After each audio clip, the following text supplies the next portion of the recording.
کے پاس بھی موبائل ہے، ماں کے پاس بھی موبائل ہے، بیٹی کے پاس بھی موبائل ہے۔ موبائل پر کبھی کسی انجان نمبر سے بھی کال آ سکتا ہے، کسی غیر مرد کا بھی کال آ سکتا ہے۔ اب ایک مسلمان عورت کیا موبائل استعمال نہ کرے؟ نہیں کرے گی، استعمال تو کر سکتی، لیکن استعمال کرنے کا طریقہ کیا ہے؟ قرآن کریم نے 1400 سال پہلے بتا دیا کہ ایک عورت اگر موبائل پر کسی غیر مرد سے بات کرے تو کیسے کرے۔ فرمایا تیری آواز میں لچک نہ ہو، تیرے انداز میں کشش نہ ہو، تیرے انداز میں سختی ہو، تو کڑک انداز میں بات کرے، تو کٹھورتا کے ساتھ بات کرے، تاکہ سامنے والے کو یہ نہ لگے کہ مجھے سگنل مل رہا ہے اور میری دال یہاں گل سکتی ہے، میرا مسئلہ یہاں حل ہو سکتا ہے۔ جب عورت کڑک انداز میں بات کرے گی، سامنے والا سمجھ جائے گا یہاں میری دال گلنے والی نہیں ہے۔ عورت کی آواز کے اندر بھی ایک کشش ہوتی ہے۔ بہار میں بعض علاقوں میں نے سنا مردوں کے مجمع میں عورت تقریر کر رہی ہے، اللہ معاف کرے۔ مشاعرے ہوتے ہیں، شاعرات آتی ہیں، اور مجھے کہنے دیجئے جب شاعرات آتی ہیں مشاعروں میں تو ان کی شاعری سنی کم جاتی ہے اور دیکھی زیادہ جاتی ہے۔ ان کے لٹکے جھٹکے اور ان کی زلفیں اور ان کے چہرے کے جو نشیب و فراز ہوتے ہیں اس کو زیادہ دیکھا جاتا ہے، نوجوانوں کو بڑا مزہ آتا ہے۔ میرے بھائیوں، عورت کی آواز کے اندر بھی ایک کشش ہے، اور اسی لیے اللہ کہہ رہا ہے اپنے نبی کی بیویوں سے فَلَا تَخْضَعْنَ بِالْقَوْلِ، تم غیر مردوں سے بات کرنے کے ٹائم اپنی آواز میں لچک پیدا نہ کرو، فَيَطْمَعَ الَّذِي فِي قَلْبِهِ مَرَضٌ، سامنے والے کے دل میں اگر بیماری ہے، شہوت کی بیماری ہے، تو وہ تمہارے بارے میں کہیں غلط خیال نہ اس کے دل میں آ جائے۔ لیکن کڑک انداز میں بات کرنے کا یہ مطلب نہیں ہے کہ آپ بدتمیزی کریں، آپ گالی گلوچ کریں۔ وَقُلْنَ قَوْلًا مَعْرُوفًا، جو بھی بات کرو صحیح بات کرو، دستور کے مطابق کرو، درست بات کرو، اچھی بات کرو۔ تو پہلے حکم دیا کہ تمہاری آواز میں لچک پیدا نہ ہو، اب اس کے بعد کہا جا رہا ہے وَقَرْنَ فِي بُيُوتِكُنَّ، اور اے نبی کی عورتوں تم اپنے گھروں کے اندر رہا کرو۔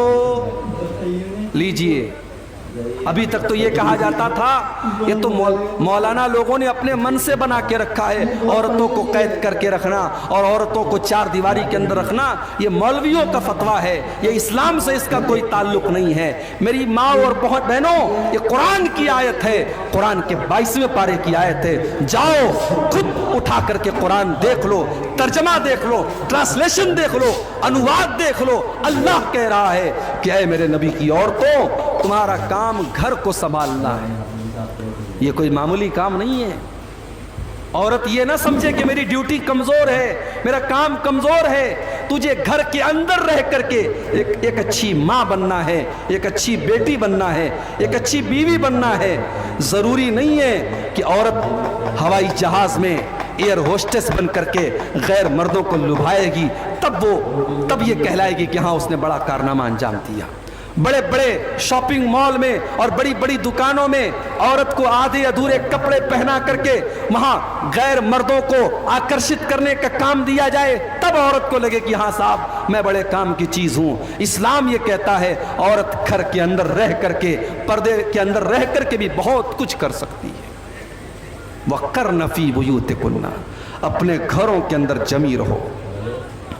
وَلَا تَبَرَّجْنَ تَبَرُّجَ الْجَاهِلِيَّةِ الْأُولَى، اور جب تم گھر سے نکلا کرو تو بن سنور کر کے، اپنے آپ کو ایکسپوز کر کے، نمایاں کر کے، سجا کر کے، سنوار کر کے، ایسے کپڑے پہن کر جس کپڑے میں تمہاری خوبصورتی نظر آئے، ایسی بن کر کے تم نہ نکلا کرو۔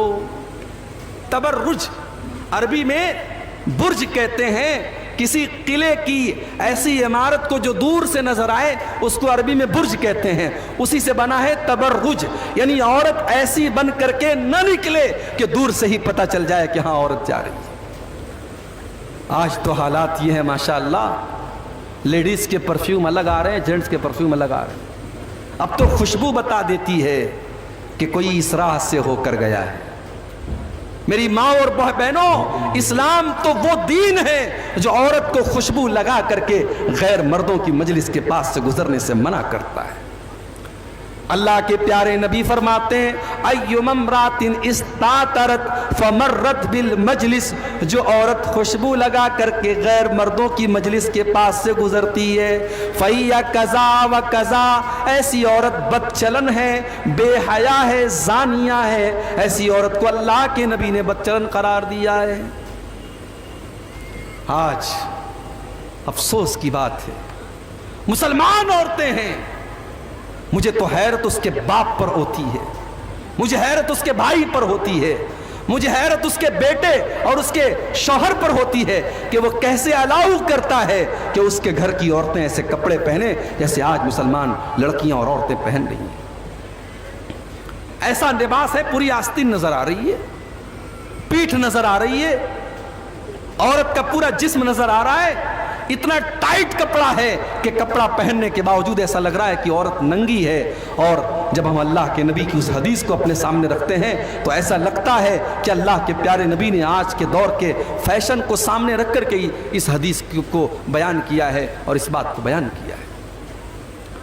صحیح مسلم کی روایت ہے، اللہ کے پیارے نبی فرماتے ہیں صنفان من اہل النار لم ارہما، دو قسم کے لوگ جہنم میں جائیں گے اور میں نے ابھی ان کو نہیں دیکھا، یعنی قیامت کے پہلے وہ لوگ آئیں گے۔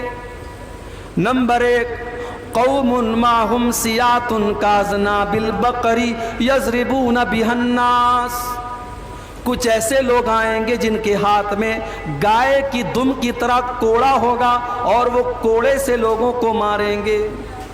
اب یہاں کوڑے کا مطلب کوڑا بھی ہو سکتا ہے اور یہاں کوڑے کا مطلب یہ بھی ہو سکتا ہے کہ ان کے ہاتھ میں پاور ہوگا، ان کے ہاتھ میں طاقت ہوگی اور وہ طاقت کا غلط استعمال کریں گے۔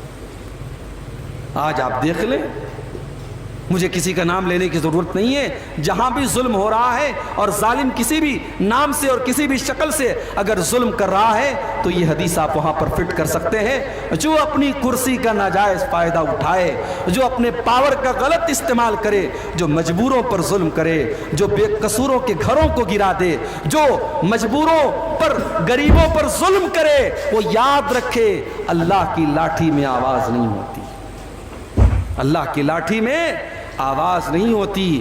جو آج صاحب مسند ہیں کل نہیں ہوں گے، کرایہ دار ہیں، ذاتی مکان تھوڑی ہے۔ آج اگر آپ کے پاس اقتدار اور کرسی ہے، کل نہیں ہوگی، اور جب کل نہیں ہوگی تب آپ اپنے انجام کو بھگتیے گا۔ میرے پیارے ساتھیوں، اللہ کے نبی فرما رہے ہیں کہ ایسے لوگ ہوں گے جن کے ہاتھ میں گائے کی دم کی طرح کوڑا ہوگا اور وہ دوسروں کو ماریں گے۔ وَنِسَاءٌ كَاسِيَاتٌ عَارِيَاتٌ مُمِيلَاتٌ مَائِلَاتٌ، اور اللہ کے نبی فرماتے ہیں جہنم میں جانے والے دوسرے لوگ وہ ہوں گے، ایسی عورتیں ہوں گی جو کپڑا پہننے کے باوجود ننگی ہوں گی۔ اے میرے نبی، میں قربان جاؤں، آپ نے ایسا لفظ استعمال کر دیا، آپ نے اسکرٹ کا نام نہیں لیا، آپ نے جینس کی پینٹ کا نام نہ لیا، آپ نے ٹی شرٹ کا نام نہ لیا، آپ نے ساڑی کا نام نہ لیا، آپ نے کوئی ایسے کپڑے کا نام نہ لیا جو آج پہنا جاتا ہے۔ آپ نے بس دو لفظ استعمال کیا، کاسیات عاریات، کپڑا پہننے کے باوجود ننگی ہوں گی۔ میری پیاری ماں اور بہنوں، آپ مسلمان عورت ہیں، آپ کا کپڑا آپ کے شریر کو ڈھانپنے والا ہونا چاہیے، شریر کو دکھانے والا نہیں ہونا۔